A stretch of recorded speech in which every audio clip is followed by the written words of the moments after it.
Adelante. Gracias, Neptali. Ahora sí, buenas tardes, ya son las 12.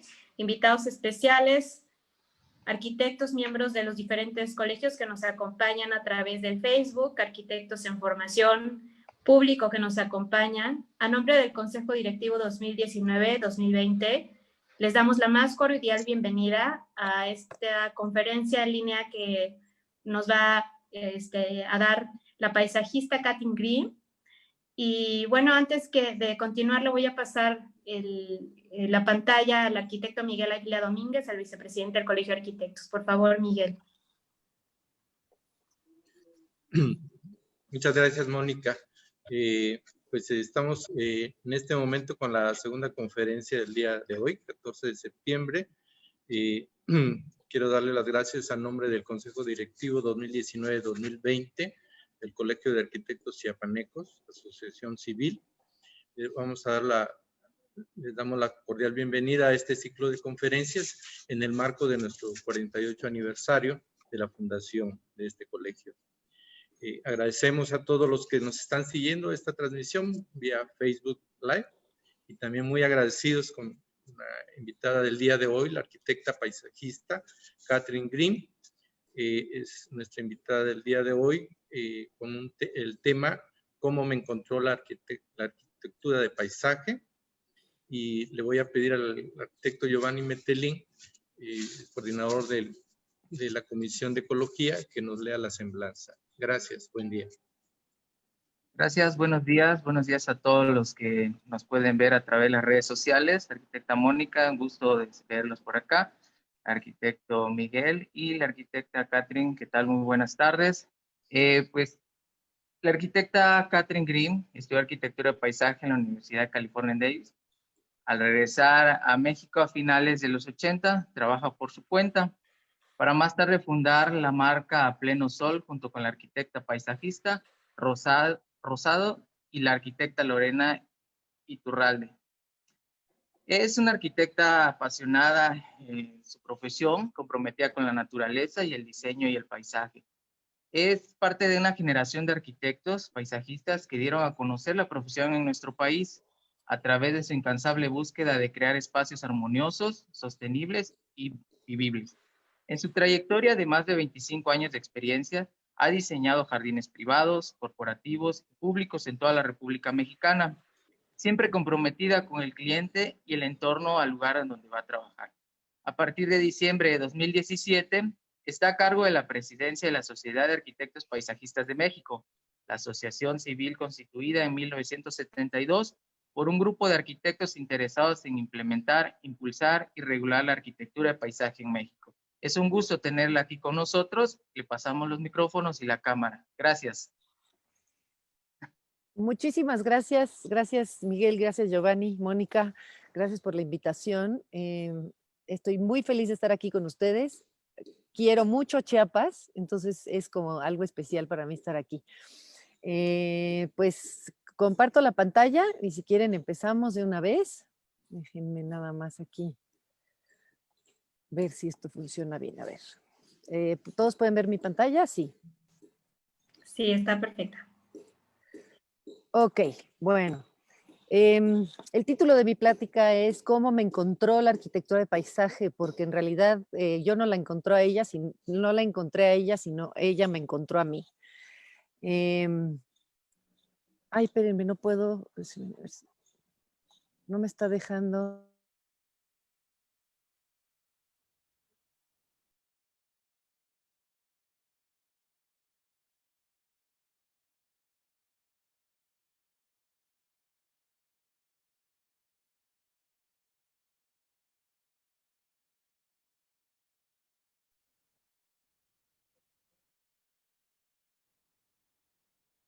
¿Se fue la señal?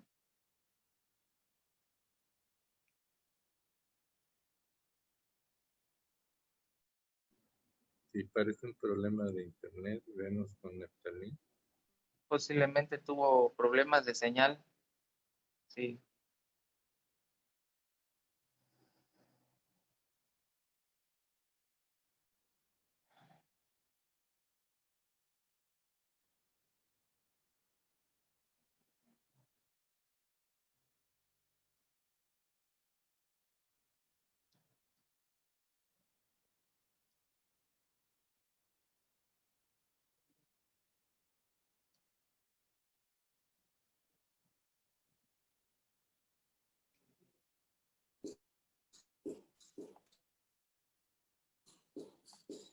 ¿Me escuchan?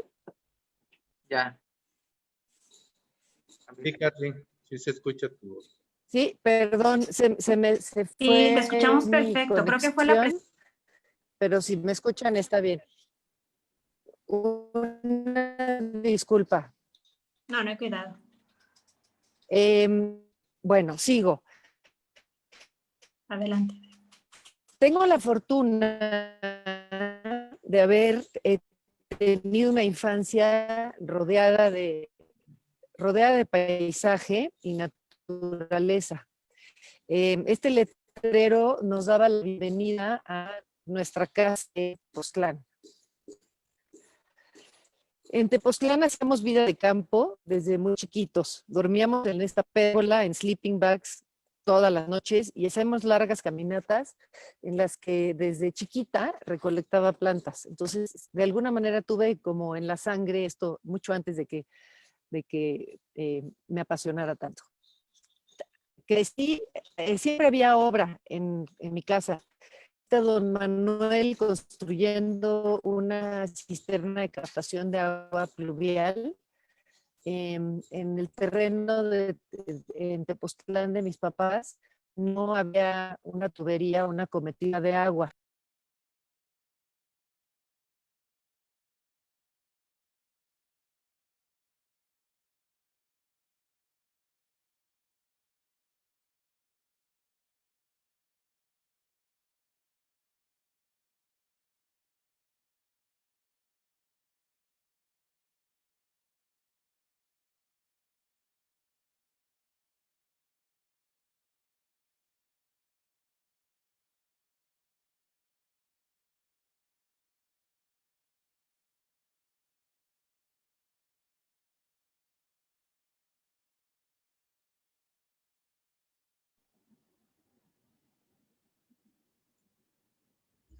Eh, pues les pedimos un poquito de paciencia.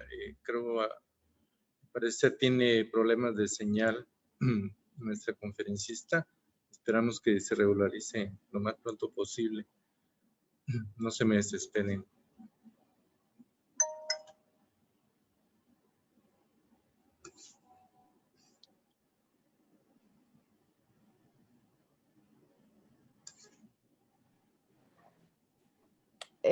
¿Me escuchan? Sí, fuerte y claro. Ay, qué pena, no sé qué está Adelante, no pasando. A te ver, preocupes, no te No, no hay preocupes. va, problema, es va, parte de va, la actividad. va de nuevo. Sí, Adelante.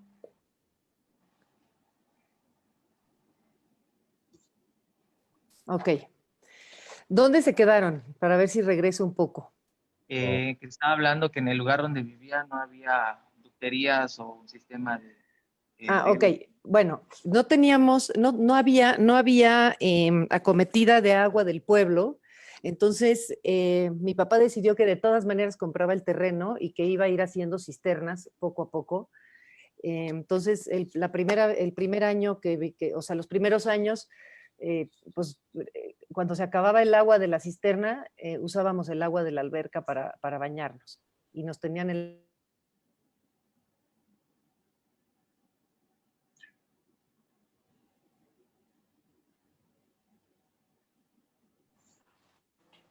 creo que las imágenes te están bajando la señal.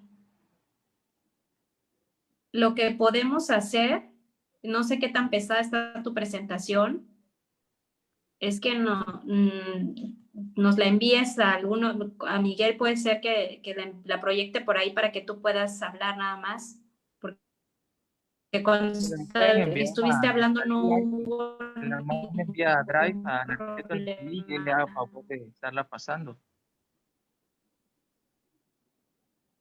¿A quién, Giovanni? Que si lo puede subir a Drive, la arquitecta Grimm, al arquitecto Neftalí, y él puede hacer favor de pasarlo, ya que está coordinando las actividades de Zoom. Ok, le vamos a comentar a Kathleen. Sí, creo que por la cantidad de imágenes, lo más seguro es decirle al arquitecto Grimm que lo suba a Drive y ya se puede descargar de ahí.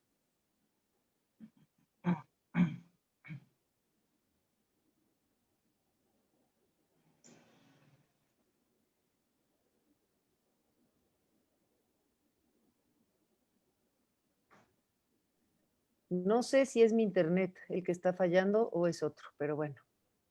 Arqui, estábamos comentando si hay la posibilidad de que puedas enviar tu información vía Google Drive para que alguno de nosotros, el arquitecto Neftalí, directamente esté pasando las diapositivas. Posiblemente eso esté bajando la calidad de señal de internet.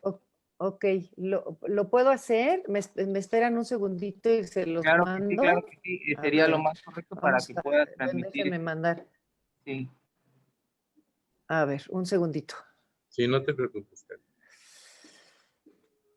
Ok, aquí está.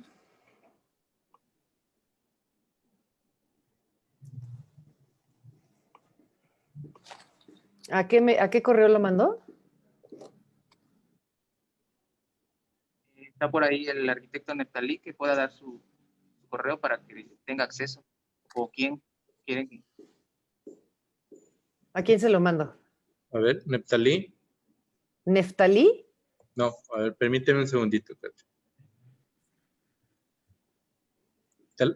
¿Cómo está tu internet, Giovanni?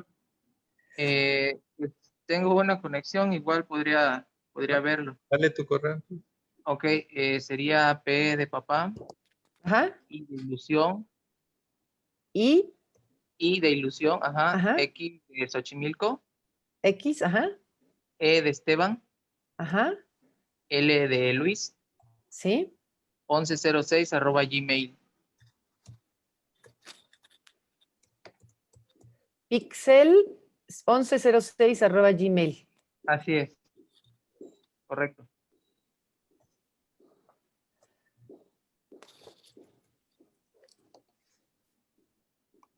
A ver.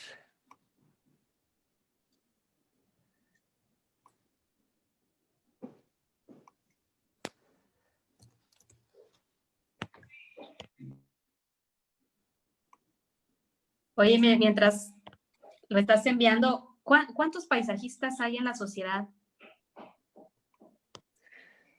Somos como 40, entre 40 y 50 socios activos en este momento.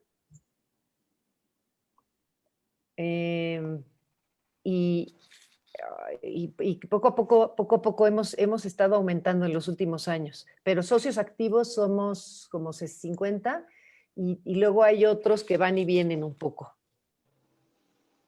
Es que A en ver, realidad, 1106, ¿verdad? Ya. Así es.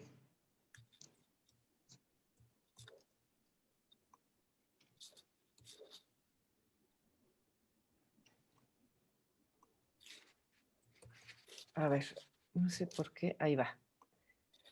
Ok, ya lo mandé. Lo que podemos hacer es intentar de nuevo, porque parece ser que está ahora un poco más estable esto. Sí. Ay, lo siento mucho. A ver, ahí va.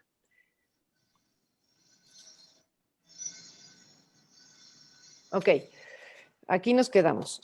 Entonces, bueno, el huerto familiar, donde siempre estábamos ayudando a mi mamá. Y luego, esta es una imagen de la casa en Tepoztlán, y mi papá desde los 70 apreciaba mucho los jardines. Entonces contrató a un jardinero en Cuernavaca para hacerle un jardín japonés. Por cierto, todo este jardín, todo lo que ven acá, está sobre una cisterna también. Entonces tiene muy poca tierra, como 30 centímetros de tierra. Ay, una. Otra parte importante de cómo crecí fue ir a acampar. Íbamos a Playa La India en Oaxaca, a las bahías de Huatulco, cuando no había más que un pueblo de pescadores, y nos subían a una panga, nos llevaban a esta playa y teníamos que llevar agua, comida, todo, porque nos dejaban ahí y hasta los siguientes 10 días nos iban a recoger. Claramente nos mimetizábamos con la arena y el mar. Llegó el día en que me gradué de la prepa y mi papá, un hombre muy práctico y muy trabajador, me trató de convencer de que yo tenía que estudiar para ser estilista. Él decía que la universidad no servía de nada y que había que hacer una carrera técnica. Entonces, él decía, pues con eso siempre vas a tener trabajo, siempre te va a dar de comer. Y ahora en la pandemia me di cuenta de que pues sí era una herramienta buena. Le corté el pelo a mi esposo varias veces. Gracias al personaje que está del lado izquierdo, que se llama Harry, un muy, muy buen amigo y socio de mi papá, yo acabé estudiando una carrera porque él fue quien convenció a mi padre de que era una buena idea en estos tiempos ya estudiar, que ya no eran los mismos tiempos de antes. Entonces, me fui a la universidad en Estados Unidos en el 85, justo un día antes del temblor llegué, y lo que yo quería estudiar era agricultura, agronomía. De hecho, la universidad la escogí en base a esto. Pero bueno, mi idea, digamos, un poco romántica de la agronomía era que yo quería trabajar con la gente del campo. Aquí, por ejemplo, está don Manuel presumiéndonos su tractor, ¿no? En Tepoztlán también. Y son escenas como estas en nuestros viajes en el campo, que eran lo que yo me imaginaba de trabajar en el campo. Las hortalizas, el campo, el maíz. Aquí estoy en Chiapas haciendo trabajo social y hoy me doy cuenta de que realmente la parte de la agronomía que me llamaba la atención en ese momento era trabajar con la gente y era una parte mucho más social. Bueno, llego a la universidad y me doy cuenta que la agronomía en esos momentos lo que enseñaba era totalmente lo opuesto. Era ciencia, pura tecnología, biotecnología. Era la universidad donde estaban desarrollando, por ejemplo, un jitomate con una cáscara más dura para que se pudiera cosechar con una máquina. Entonces, eran este tipo de temas los que estaban como en el foco en esos momentos. Y bueno, esto era lo que representaba la agricultura, que no era para nada lo mío. Entonces, pues decidí que eso no quería. Afortunadamente en Estados Unidos cambiar de carrera es muy fácil porque hay un tronco común siempre muy, muy, muy amplio. Y me inscribí en un curso introductorio de arquitectura de paisaje, lo cual cambió de rumbo mi vida en cuestión de minutos. Fueron imágenes como estas, las que pasó el profesor, que me enamoraron instantáneamente de la arquitectura de paisaje. Entendí que la arquitectura de paisaje me permitiría estar cerca de la tierra, pero también diseñar espacios para mejorar la vida de las personas en todos los ámbitos. Por fin me gradué y después de trabajar un año en California, regresé a México en el 89. Para darme cuenta, de primera instancia, que nadie en México realmente entendía lo que es la arquitectura de paisaje. Entonces, después de trabajar unos meses con un arquitecto, empecé por donde pude y lo que viniera de chamba lo agarraba, que era, por ejemplo, aquí ven unas macetas donde tristemente tuve que poner macetas de plástico, plantas de plástico, jardines chiquitos, y pues empecé a trabajar en lo que había, ¿no? En esta foto estamos aplicando uno de nuestros primeros trabajos un poco más grandes, estamos aplicando uno de nuestros quehaceres que es involucrar a los usuarios. Es una de las partes más importantes de nuestro quehacer, sobre todo en los espacios que son más corporativos, más públicos, donde más personas van a participar en el uso de los lugares. Es bien importante involucrar a la gente en el proceso de diseño. Y bueno, obviamente regresé a Tepoztlán a rediseñar los jardines japoneses. En la foto de arriba a la derecha estoy con Arturo, planeando el jardín, que es una de las personas que todavía trabaja hoy con nosotros y es fundamental en nuestro equipo.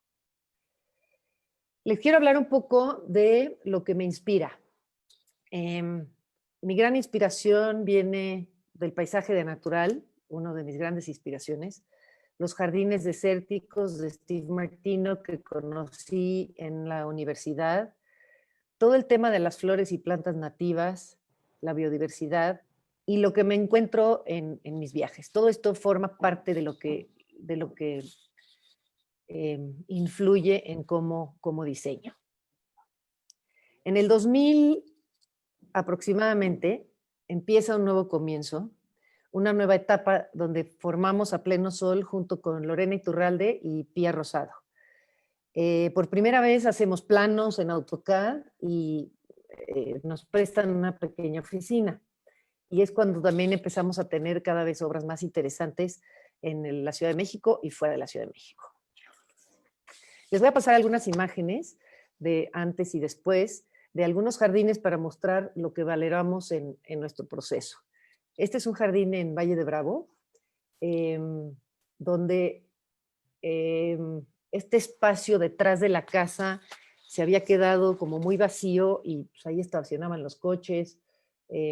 Gran parte de la casa tiene vista hasta este espacio y finalmente se transformó en un acceso, pero un acceso muy verde y donde también se logra muy bien perder como los bordes del jardín y jalar el paisaje de alrededor que parezca que es parte del jardín. O sea, los árboles de atrás, del fondo, ya están en otro terreno.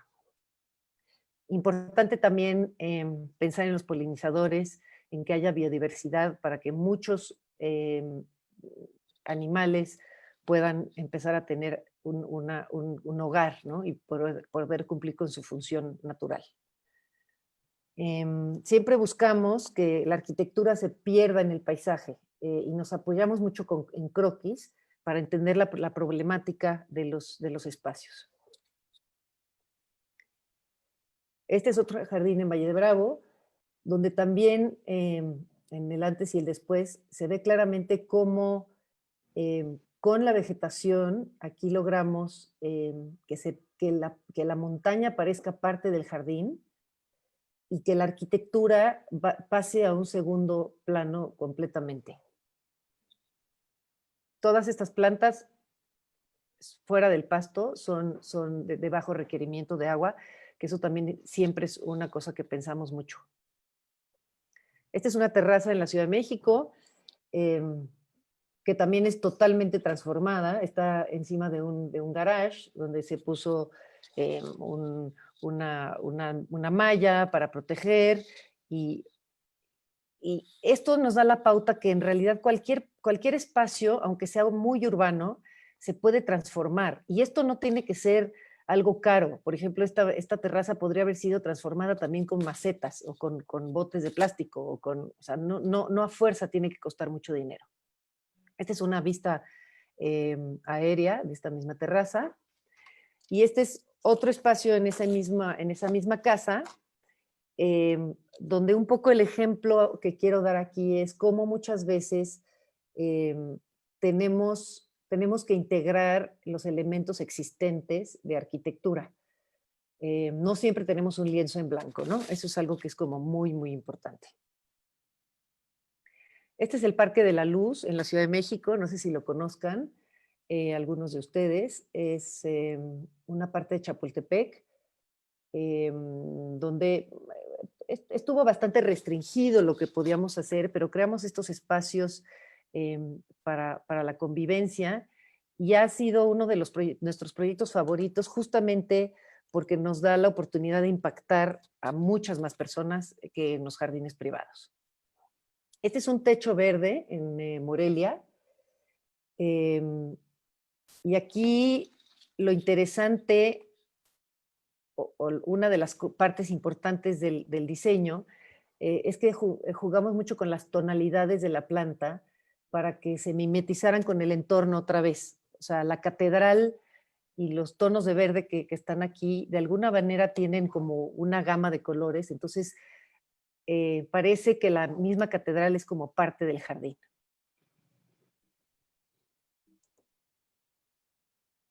Este es otra vez el jardín en Valle de Bravo. Y estas fotos un poco son para mostrarles, uno, el tema de la biodiversidad, que es importante tener muchos tipos de flores y muchos tipos de plantas, y también que nos gusta dejar estos espacios muy naturales para que las personas se reconecten con lo sencillo y con lo simple. Este es el jardín de Tepoztlán, después de muchos años. Y les comparto esta foto o estas fotos porque este proyecto tiene una cosa muy, muy especial y es que ha sido un proceso de los últimos 30, 40 años. O sea, el jardín no es algo estático, la arquitectura paisaje no es estática. Siempre cambian las necesidades de uso, cambia el clima. A veces cuando empezamos a sembrar tenemos un espacio, una plaza, un jardín, una calle llena de sol, y cuando los árboles crecen todo eso cambia. Entonces es muy dinámico. Ay, perdón.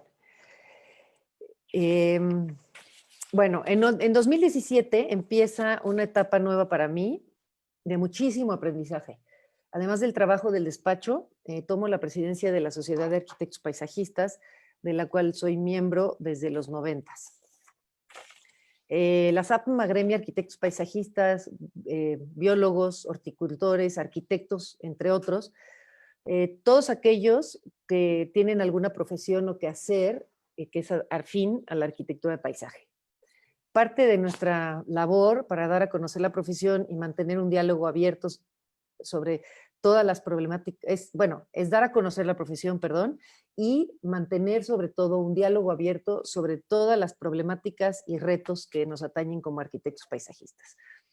Porque pues la arquitectura de paisaje no solo es el diseño de jardines, sino que en realidad es la profesión que interviene todos los espacios que tienen como techo el cielo. Entonces son los parques, las calles, los espacios públicos pequeños como jardines de barrio, centros comerciales, todo lo que es abierto tiene que ver con lo que nosotros hacemos. En la Sociedad de Arquitectos Paisajistas, cada 2 años organizamos la Bienal Latinoamericana de Paisaje. En esta foto están viendo la premiación y la firma de la Carta de Paisaje del Congreso que hubo en México hace 2 años, donde fue la premiación también de la Bienal. En este año, la premiación de la Bienal Latinoamericana va a ser el 1 de octubre, vía Zoom, o bueno, vía Facebook, lo vamos a transmitir. Entonces, para los que están interesados, creo que va a ser un evento muy, muy bonito. El proyecto ganador es un proyecto de México. Tenemos varios premios en México, entonces creo que vale la pena que muchos estemos ahí para festejarlo.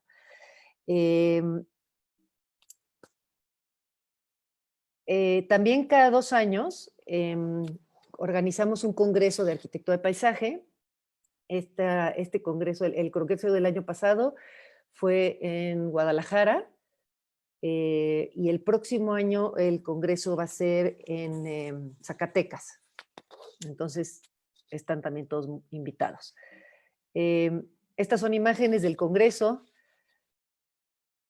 en donde organizamos una expo al aire libre, donde en vez de que los expositores tuvieran, los patrocinadores y nuestros socios comerciales, en vez de que tuvieran cada uno un stand, lo que hicimos fue que en el ITESO, en la universidad donde fue el congreso, organizamos un espacio abierto que se podía usar, donde todos los estudiantes pudieran atravesarlo y ver cómo se aplica la arquitectura de paisaje. De hecho, hubo muchísimos comentarios en ese momento de los estudiantes que querían que se quedara el espacio así como lo habíamos diseñado. Bueno, este es el final de mi presentación y lo que les quiero compartir es que después de todos estos años de trayectoria, estoy regresando a mis orígenes mucho, porque en realidad lo que más me gusta es estar en la obra. Lo que más me gusta es cuando llegan las plantas y cuando hay que acomodarlas y cuando hay que esculpir, digamos, el espacio para que funcione, para que la gente lo quiera usar, para que lleguen todos los animales que llegan. O sea, muchas veces cuando llegamos nosotros con la planta, no tarda media hora en que esté lleno de colibrís y de abejas y mariposas. En una manera diferente, he regresado también a la agricultura Son los primeros experimentos que estoy haciendo en mi huerto, donde pues muchas veces me equivoco, las cosas no salen bien y muchas veces salen muy bien. Y bueno, esto es. Me gusta muchísimo esta frase de pedimos prestado a la naturaleza el espacio sobre el cual construimos. Y bueno, creo que es importante que con todo lo que estamos viviendo de cambio climático, el tema de la pandemia que estamos viviendo en estos momentos, pues nos refuerza otra vez la pauta de que tenemos que cederle otra vez a la naturaleza su lugar, ¿no? Tenemos que regenerar el suelo, tenemos que trabajar con la naturaleza y no en contra de ella. Muchas gracias y tengo esta última diapositiva nada más para que, por si quieren seguir a la SAPM en alguna de las redes sociales, para que lo tengan ahí presente. Muchas gracias.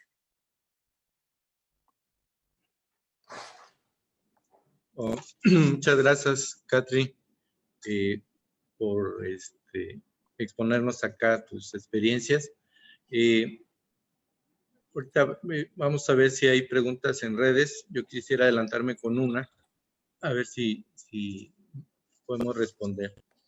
Entiendo que históricamente y culturalmente hemos estado muy relacionados con los árboles, con las plantas medicinales, incluso con las flores. Pero tomando en cuenta que la arquitectura del paisaje como profesión es muy nueva en nuestro país, estamos hablando probablemente de los 80s, 1985, más o menos. Hoy día, ¿cuál es el papel y cómo se reconoce a la profesión del paisajista, ¿verdad? Dentro de los proyectos, dentro de los grandes proyectos, o desde el punto de vista un poco más doméstico? Esa sería mi pregunta, si realmente el paisajista ya se está ubicando en el papel que merece, o si estamos todavía fuera del contexto. Catherine. Sí, bueno, ha sido un camino largo, digamos, y de mucha dedicación. Hay una generación de arquitectos paisajistas, quienes fundaron la Sociedad de Arquitectos Paisajistas, que es Mario Shetman, Eliseo Arredondo, el arquitecto Muray. Ellos empezaron con esta como labor de ver que aquí estamos, de que la gente vea que aquí estamos. Yo cuando llegué a México y decía que era arquitecto paisajista, mucha gente pensaba que era un paisajista, es alguien que pinta cuadros, o sea, no había como ninguna, los arquitectos con los que trabajaba, pues nos metían a sus proyectos, pero para hacer el jardín, o sea, y entonces me presentaban con los clientes como la señora que hace jardines, ¿no? Por ahí empecé. Y poco a poco, conforme en el país tenemos la carrera en muchas más universidades y muchos más jóvenes se han estado graduando de la carrera de arquitectura paisaje, se empieza a permear esta manera de ver el mundo que es mucho más holística, por ejemplo, en las dependencias de gobierno, en los despachos de arquitectos. Hay muchos jóvenes ahora creando despachos de arquitectura de paisaje.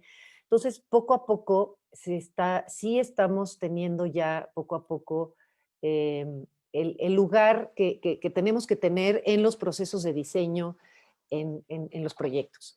Entonces, poco a poco está sucediendo, lo cual es muy alentador, porque sí tenemos una visión muy integral y es algo muy chistoso, porque el arquitecto paisajista en general lo que hace es que busca trabajar en equipo, o sea, no es una persona o una profesión que trabaja sola, siempre hay que trabajar junto con ingenieros, arquitectos, biólogos, o sea, es algo muy integral y tenemos como esa educación a siempre trabajar en equipo. No sé si eso te responde bien la pregunta. Sí, entiendo muy bien, Catherine. Giovanni, ¿tenemos alguna pregunta por ahí? Si no, déjame, tengo otra pregunta, Catherine. Ok. Y luego ya te doy el micrófono, Giovanni. ¿cómo afecta hoy día la pandemia que estamos viviendo a la hora de diseñar estos nuevos espacios públicos, que puedan ser parques, pero ante lo que se está promoviendo, que es el distanciamiento social? ¿Cuál sería tu opinión? ¿Qué enfoque o hacia dónde tenemos que ir, ¿verdad? Bueno, aquí hay algo importante. A mí de entrada el término distanciamiento social no me gusta nada. O sea, yo lo llamaría distanciamiento físico, porque como lo hablábamos hace unos minutos antes de que empezara la plática, pues esto también nos ha acercado de otras maneras, pero nos ha acercado. Entonces, yo hablaría de un distanciamiento físico y por ejemplo, en mi caso, yo he podido seguir trabajando y he podido seguir saliendo, no tanto como lo hacía antes, pero porque siempre estoy al aire libre, ¿no? O generalmente estoy al aire libre. Entonces, yo creo que los espacios públicos no es que se vayan a diseñar tan diferente, pero más bien cobran una importancia muy grande. O sea, porque cuando estamos al aire libre podemos estar más tranquilos, podemos mantener la distancia de una manera más fácil, o sea, estamos afuera. Entonces, yo creo que lo importante es que el espacio abierto cobra mucha más importancia y, por ejemplo, las calles, que nosotros las pensamos como calles, las calles podrían ser realmente espacios muy bien diseñados, las banquetas. Ha sucedido ahora que los restaurantes están como apoderándose un poco de las banquetas porque justamente tenemos que estar afuera. Entonces, yo creo que lo que va a cambiar un poco es la legislación de cómo se usa el espacio y los municipios siento que tienen que empezar a darle mucha más importancia, a que todos tenemos derecho al espacio público, no nada más las personas que viven cerca de Chapultepec, ¿no?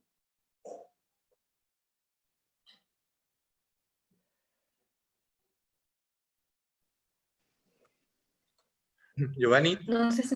Okay. Sí, bueno, no específicamente el espacio público, que se quisiera agregar algo más en lo que está hablando la arquitecta y que vi ahora con todo este confinamiento que tuvimos, mucha gente también comenzó a darle importancia a sus jardines.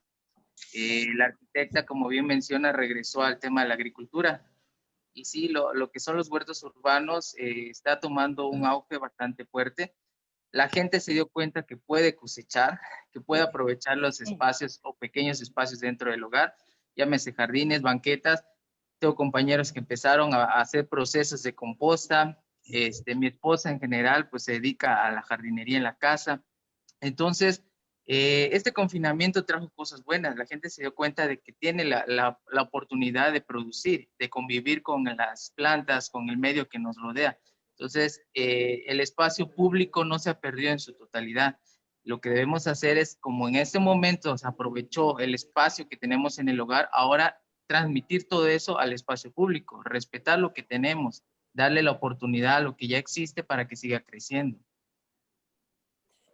Sí, muy de acuerdo. Y ese es un tema bien interesante, el tema de cómo las personas empezaron a usar diferentes sus propios espacios en sus casas, sus azoteas, sus jardines, sus balcones, lo que se pueda.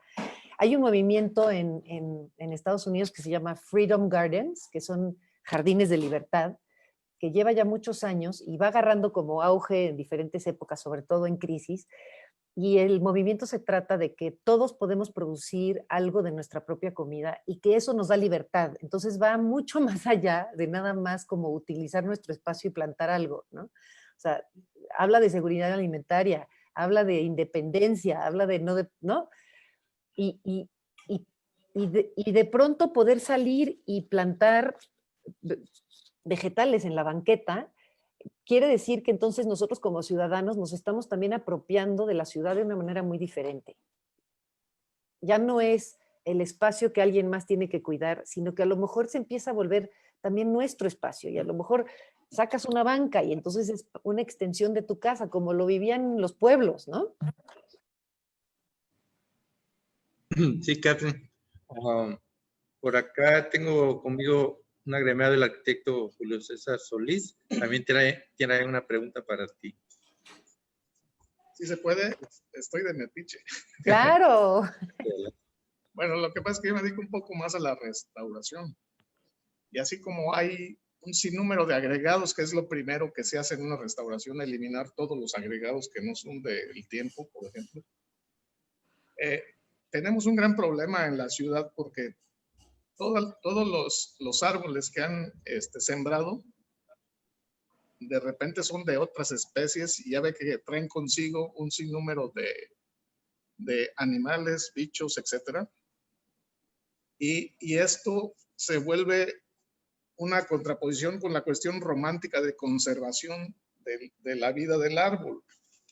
Entonces, ¿cómo debemos actuar allí? Porque lo primero que tendría yo que hacer, desde mi punto de vista, es eliminar algunos árboles para poder hacer una intervención que valiera la pena y poder recuperar el ecosistema, ¿no? Entonces ahí se entran unas cuestiones muy entre romanticismo y más ahora que está de moda esto del feminismo y todos esos movimientos. Entonces es demasiada carga, ¿no? Para poder proponer algo que valga la pena y poder reutilizar ya pues especies endémicas, ¿verdad? Que sería lo más importante. Sí, bueno, en el tema de restauración, yo creo que siempre hay que tomar en cuenta como la historia del lugar, ¿no? O sea, siempre hay un árbol adecuado para o sea, un árbol adecuado para el lugar adecuado, digamos, ¿no? O sea, no, uno de los grandes errores que se comete mucho en la Ciudad de México es que se plantan árboles en las banquetas que rompen las banquetas. Árboles muy grandes, pues claro, los plantan chiquitos, pero entonces son árboles muy grandes. Por ejemplo, en un jardín de 4x4 no tiene ningún caso plantar un fresno, ¿no? A lo mejor pones un naranjo, un limón, ¿no? O sea, todo esto es muy, muy importante. Entonces, yo creo que los árboles que realmente estorban en el sentido a lo mejor histórico o también empiezan a tener problemas urbanos por su gran tamaño, sí vale la pena evaluar si se sustituyen por algo que a la larga tenga más sentido, ¿no? Y cuando tenemos, por ejemplo, no sé, por ejemplo en Chiapas, que hay tantos lugares históricos y tantos monumentos y todo esto, yo creo que también vale de pronto la pena hacer como esta investigación de qué árboles serían los adecuados en ese contexto también, ¿no? Te agradezco mucho. Bueno, aquí me gustaría agregar un poquito, porque a veces me voy involucrado en el tema, que también hay especialistas, hay arboricultores, y que también a veces es necesario apoyarse con el profesionista en cada ramo, ¿verdad? Sí. Mónica, ¿tenías por ahí una pregunta? Bueno, la verdad es que me surgieron varias en lo que fue dándose la presentación. Y bueno, pero la principal es la sociedad. ¿Cuál es el alcance en la defensa del paisaje? Porque yo quiero pensar con escala muy pequeña, que la verdad es que me llama mucho la atención cómo un espacio tan pequeño se puede ampliar con el uso de la vegetación, pero después continuaste con hacer la escala más grande de un paisajista a la que pueda tener como ciudadanos mucha destrucción de ese paisaje. Entonces yo sí quisiera saber, en el caso de la sociedad, ¿cuál es el alcance en la protección de todo este paisaje? ¿Qué instrumentos legales tenemos como para protegerlo? Y si hay algún ejemplo, a lo mejor en algún reglamento de construcción o en alguna norma local donde ya estén interviniendo pues para todas estas situaciones que se dan, ¿no? Como para promover una buena implementación de arquitectura del paisaje en las ciudades o en las comunidades, que no sé si se haya tocado, ¿no? Sí. No te oí toda la pregunta, pero la última parte donde hablas bueno, entiendo que la pregunta es cómo la Sociedad de Arquitectos Paisajistas se está involucrando en buscar cómo hacer normas y estos tipos de temas como de legislación, ¿no? No es tan fácil porque muchas veces tenemos que ser invitados a la mesa y sí hemos estado ya en algunos foros, por ejemplo, la norma en México de los techos verdes, ahí estuvimos involucrados. Hay varias universidades que tienen la carrera, que están trabajando en documentos para legislar, sobre todo legislar que nosotros estemos involucrados en el proceso de diseño de los espacios, porque en realidad, o sea, como vamos desde el patio, ¿no? Hasta un plan, por ejemplo, regional de conservación de hectáreas y hectáreas y hectáreas, pues es súper variado, y por eso también es tan difícil legislarlo, porque pues son espacios, ¿no?, totalmente diferentes. Ahora me tocó en la Ciudad de México, estuvimos involucrados en el diseño de un rediseño de una escuela, y hay algunos temas donde, por ejemplo, el tirar un árbol se ha vuelto, o sea, un crimen mayor, pero al grado de que te atora todo tipo de oportunidades, ¿no? O sea, hay unos árboles de 2 metros que están cortados en forma de paleta, y nosotros estamos proponiendo árboles nativos, y no nos dejan quitar esos arbolitos, los ficus que tienen formita de paleta, ¿no? Entonces, es súper complejo, pero lo que está pasando es que conforme arquitectos paisajistas entren también a lugares en el gobierno, ¿no? Por ejemplo, en la SEDEMA, ahorita hay varios arquitectos paisajistas trabajando, y se nota la diferencia, porque están empezando a realmente poder también hacer una revisión de los proyectos que entran, ¿no? Gracias, iba por ahí. Sí, ok. Porque se cortó mucho Sí, tu pregunta. sí, no, y aparte, pues obviamente la sociedad ahorita está como aliada al CAMSAM, y obviamente no es tan grande como para que, digamos, tengamos un capítulo Chiapas que a lo mejor ahorita Miguel lo pueda abrir, y la verdad es que sería una fortuna para nosotros tener aquí ya todo ese conocimiento, pero gracias No, por de nada, ilustrar, y vamos ojalá que podamos hacer algo. construyéndolo, porque creo que es importante ir construyendo estos puentes, ¿no? Sí, definitivamente. Hasta se me ocurren algunas ideas aquí locales, aprovechando que ya tenemos al secretario ahí de Desarrollo Urbano, que seguramente nos estará viendo por algún lugar. Gracias, Mónica. Bueno, nada más Qué bueno. agregar nada más que realmente el concepto de paisaje es relativamente nuevo. Probablemente estemos hablando del siglo XVIII. Anteriormente no existía el concepto de paisaje. Realmente era, bueno, se le tenía respeto y a veces hasta miedo, ¿no? Y pasaba inadvertido. Pudiera ser también una razón por qué la legislación no ha avanzado tanto, porque es relativamente nuevo el concepto de paisaje para el ser humano. Bueno, lo que pasa es que, o sea, yo como lo veo es que nuestros ancestros tenían el concepto de paisaje, lo tenían integrado, porque vivían muy cerca de la tierra, ¿no? O sea, era como algo que, o sea, tú tenías que saber leer el paisaje, y tenías que saber qué te podías comer y qué no te podías comer, ¿no? Qué animales te podían hacer daño, cuáles no. O sea, había como todo, había como ¿no? O sea, un sentimiento muy cercano. Sí. Y conforme nos hemos ido a vivir cada vez más a la ciudad, o sea, hay un programa en Francia que para que los niños puedan salir de vacaciones al campo una semana en el ciclo escolar, porque hay niños que no saben de dónde viene la leche o de la carne, o sea, hay niños que nunca han ido al campo, ¿no? Y en México tenemos esa misma situación.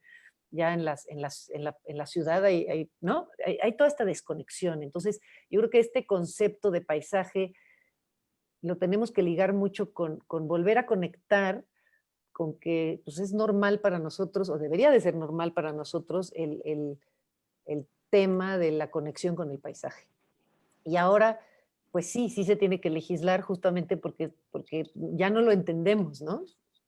En México, yo siento que, sobre todo en las partes rurales, todavía existe mucho esto, porque si tú vas por la carretera, siempre todas las casas, por más humildes que sean, tienen botecitos colgados con hierbas. O sea, el tema de medicinal en México es, o sea, súper importante no perderlo, ¿no? Ustedes en Chiapas, ahí en San Cristóbal, tienen esta maravillosa, ¿qué es? La escuela Maya, ¿cómo se llama donde tienen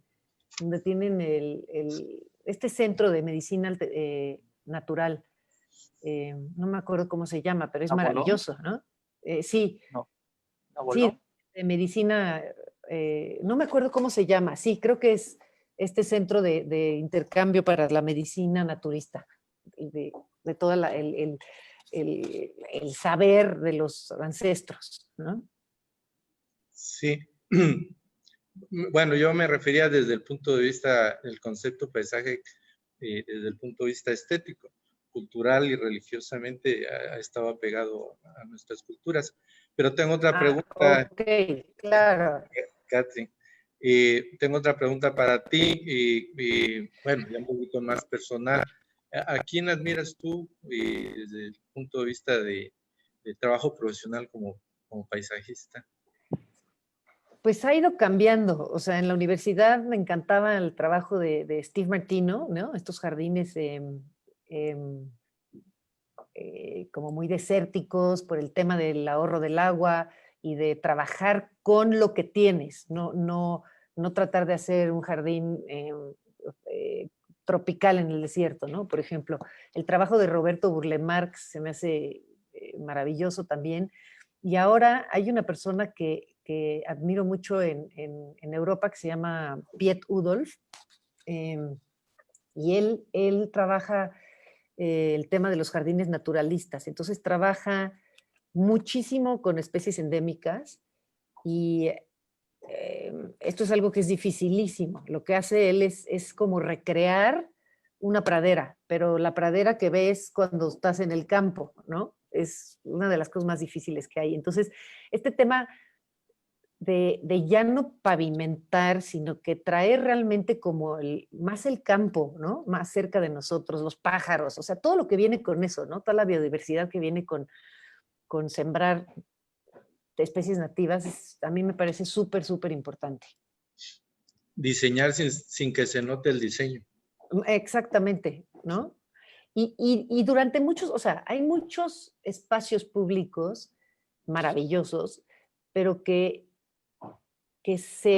tienen como este tema de mucho diseño de partes arquitectónicas, de las partes de fuentes, de pavimentos, de mucho como equipamiento urbano, que es necesario y es bueno que se tenga porque los espacios se tienen que usar, ¿no? Tiene que haber estos espacios de recreación para niños, de recreación para adultos mayores, de todo este tipo de cosas, donde podamos, o sea, porque una maravilla del espacio público y de los parques es que realmente en un parque se van también las diferencias de las clases sociales y de los, ¿no? O sea, todo eso se borra, ¿no?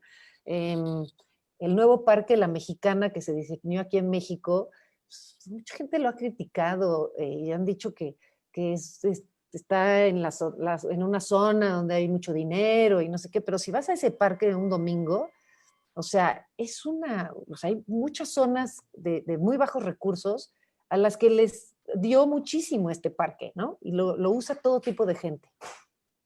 Ya me desvié de la pregunta, pero... Mónica, Sí, por ahí me acaba de llegar al WhatsApp personal, es de la arquitecta Itzel Ricón. Está ella comentando que lo de los corredores verdes en las ciudades que no se ha trabajado y que es una buena idea para llevar a las ciudades. Yo digo ella es tuxtleca, pero yo en general a todas las ciudades. Creo que por ahí alguna teoría de las redes y estas vías de comunicación que normalmente aplican en urbanismo, pero también hay que aplicarlas en esta cuestión de paisaje para tener continuidad. Es que en realidad el urbanismo y el arquitecto de paisaje tienen que ir muy ligadas, porque el urbanismo ve todo como desde una vista muy arriba, ¿no? O sea, haz de cuenta que subes un dron y entonces ves la ciudad y dibujas por dónde pueden ir estos, por ejemplo, corredores verdes.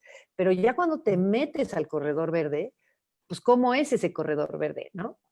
¿Qué tiene? Tiene bancas, es para bicis, es para coches y bicis, es para peatones, o sea, todo, y qué fuerza puede tener este corredor verde también para conectar también, por ejemplo, diferentes a los organismos, ¿no? O sea, no nada más a los humanos, sino también cuando tienes corredores verdes, se hace toda una interconexión también de biodiversidad, ¿no?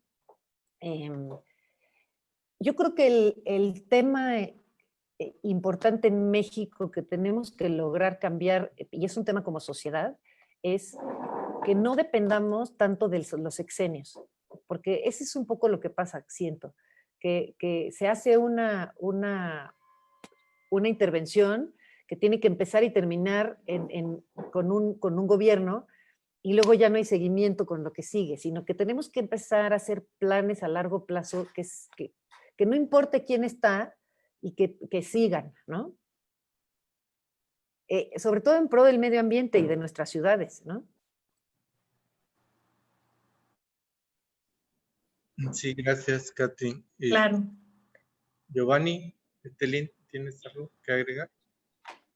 Bueno, ya hizo el comentario la arquitecta Grimm. Ciertamente la desconexión que hemos tenido con la naturaleza por el hecho de estar en ciudades o en partes suburbanas ha sido hincapié para que tengamos ese desprendimiento, el no conocimiento de qué podemos plantar y qué sí. Como lo comentaba el arquitecto hace un momento, ¿qué hago con los árboles que ya existen cuando tenemos un edificio que preservar? O el típico de que pues yo quiero plantar algo, ¿no? Pero no me doy cuenta en dónde lo estoy plantando. La banqueta de qué dimensiones tiene. Si el arbolito que estoy plantando está debajo de líneas de electricidad. Tú sabes bien, Arqui Ávila, que condenamos a un arbolito cuando lo plantamos debajo de las líneas de alta tensión. O sea, tarde que temprano lo van a estar trasmochando. Entonces, esa conexión natural, como bien decía, qué podemos comer y qué no. Nosotros lo vivimos directamente en nuestra casa al tener mascotas, en ella específicamente un conejo al que le dábamos mucha comida que iba saliendo que podíamos reciclar. Vimos cuando crecían plantas en el jardín, el conejo arrasa prácticamente con todo, pero ciertas plantas que son tóxicas, son venenosas, pues no las muerden. Ahí es donde vas conociendo, vas aprendiendo qué es lo que sí puedes consumir y qué no. Entonces, el contacto con la naturaleza es muy importante y agradezco el tiempo a la arquitecta Grimm por el conocimiento que nos está transmitiendo el día de hoy. Y pues es labor de todos nosotros seguir transmitiendo esa educación, esa cultura de convivir con el medio ambiente.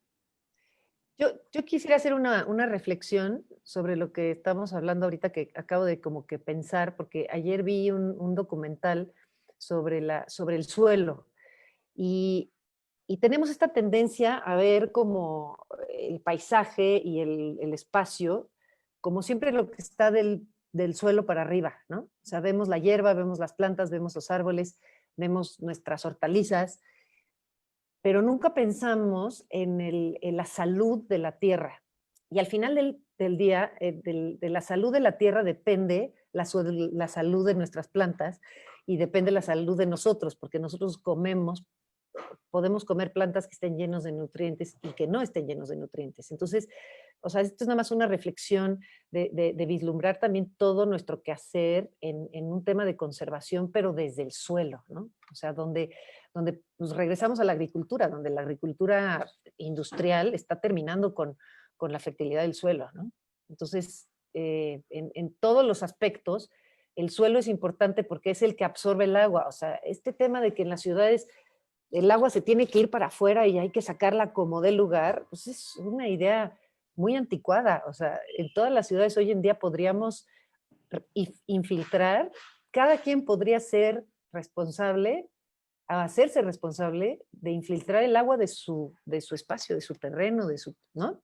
Al suelo. Y entonces, pues sí, se recargan los mantos acuíferos. Hay muchos temas de los que todavía podríamos hablar, ¿no? Gracias, Catherine. Pues algo más que tengas que agregar, ya el tiempo se nos ha pasado muy rápido. Entonces, si tienes algo que agregar antes de despedirnos. No, pues nada, agradecerles. Muchísimas gracias por la invitación y bueno, estaremos viendo qué podemos construir de aquí para adelante. Gracias a todos los que estuvieron con nosotros. Espero les haya gustado. Y bueno, nada más. Bueno, yo sí Adelante. tengo otros agradecimientos por ahí, antes de terminar. Primero que nada, a Susana Miranda, que fue la que hizo el vínculo contigo, la que me pasó todo tu contacto y fue a través de ella, así es que no sé si nos ve por ahí o nos vaya a ver después, pero muchísimas gracias, Susana.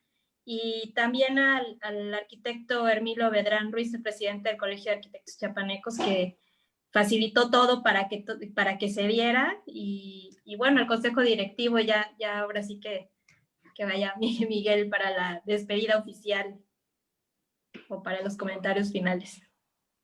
Sí, gracias, Mónica. Pues no, nada más que agregar, agradecerle a Catherine también por su tiempo y esperamos que esté con nosotros en otros eventos muy cercanos que ya comentamos y te agradecemos mucho y gracias a todas las personas que están en este momento enlazados. Les pedimos que sigan con nosotros, hay más conferencias y hay conversatorios el día de hoy por la tarde. Muchas gracias y buen día. Hasta luego. Muchísimas gracias. Hasta luego.